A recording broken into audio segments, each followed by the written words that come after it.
बच्चन बांडे की मौज के 1 मिलियन व्यूज की डिमांड पूरी। अक्षय कुमार ने गायब हुए मौज क्रिएटर्स को किया रिलीज।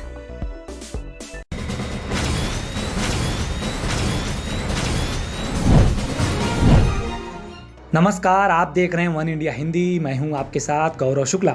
5 राज्यों के विधानसभा चुनाव में बीजेपी को 4 राज्यों में जीत मिली है, लेकिन एक राज्य ऐसा है जहां बीजेपी के लिए जीत कम मंथन ज्यादा भारी पड़ने वाला है। हम बात कर रहे हैं उत्तराखंड की। उत्तराखंड में बीजेपी ने दूसरी बार बहुमत हासिल करने में सफलता पाई है और इतिहास भी रच दिया है।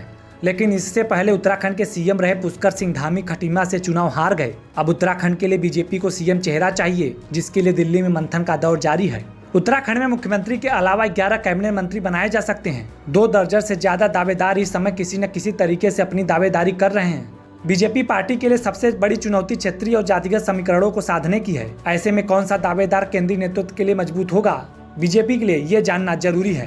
देहरादून से सबसे ज्यादा 9 में से 6 विधायक मंत्री पद की रेस में हैं। इनमें गणेश जोशी, खजान दास, प्रेमचंद अग्रवाल, मुन्ना सिंह चौहान, विनोद चमोली, उमेश शर्मा काऊ शामिल हैं। इसके बाद टिहरी जिले से 3 दावेदार सुबोध उनियाल, किशोर उपाध्याय और प्रीतम पवार शामिल हैं। वहीं पौड़ी जिले से भी 3 दावेदार धन सिंह रावत, सतपाल महाराज, रितु खंडूरी, भूषण का दावा मजबूत माना जा रहा है। इस तरह गढ़वाल से 12 दावेदार मंत्री पद की रेस में हैं। उत्तरकाशी जिले को अब तक मंत्री पद न मिलने के कारण गंगोत्री सीट से बीजेपी विधायक सुरेश चौहान को मंत्री बनाने की भी क्षेत्र में मांग उठी है। इसके अलावा कुमाऊं से 4 और तराई से 2 दावेदारी मंत्री पद की रेस में हैं। महिलाओं में रितु खंडूरी, रेखा आर्य, सरिता आर्य अपनी दावेदारी में जुटी हैं, तो दलित चेहरों में खजान दास, रेखा, सरिता और चंदन राम दास का दावा मजबूत माना जा रहा है। वहीं अगर हम गढ़वाल की बात करें तो यहाँ से मंत्री पद के लिए कई नाम रेस में हैं।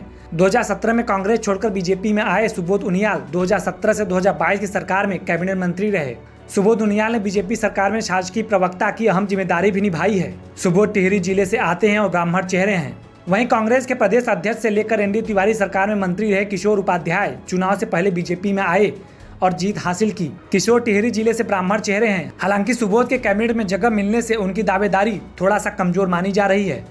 वहीं यूकेडी और निर्दलीय विधायक रहने के बाद अब प्रीतम पवार बीजेपी के टिकट से जीत कर आए विधायक हैं। लेकिन एक ही जिले से 3 लोगों को कैबिनेट में जगह मिलेगा, ऐसा कहा नहीं जा सकता। विकास नगर से जीत कर आए मुन्ना सिंह देहरादून जिले से आते हैं।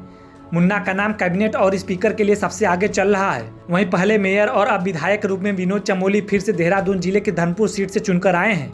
लेकिन देहरादून में 9 से 6 कैबिनेट मंत्री की दौड़ में है। ऐसे में चमोली का नंबर लगना मुश्किल माना जा रहा है। वहीं अनिल बलूनी के करीबी विधायक माने जाने वाले उमेश शर्मा काऊ को भी इस बार मौका मिल सकता है। राजपुर सीट से दोबारा जीत कर आए खजान दास को बड़ी जिम्मेदारी मिल सकती है। मंत्री बनने की लिस्ट में गणेश जोशी, प्रेमचंद अग्रवाल, धन सिंह रावत, सतपाल महाराज का नाम भी आगे है। आपको बता दें कि सतपाल महाराज मुख्यमंत्री की रेस में गढ़वाल के ठाकुर चेहरों में सबसे आगे हैं। रितु खंडूरी का नाम सबसे आगे लिया जा रहा है। मुख्यमंत्री की बात, मंत्री पर उनका दावा सबसे मजबूत माना जा रहा है।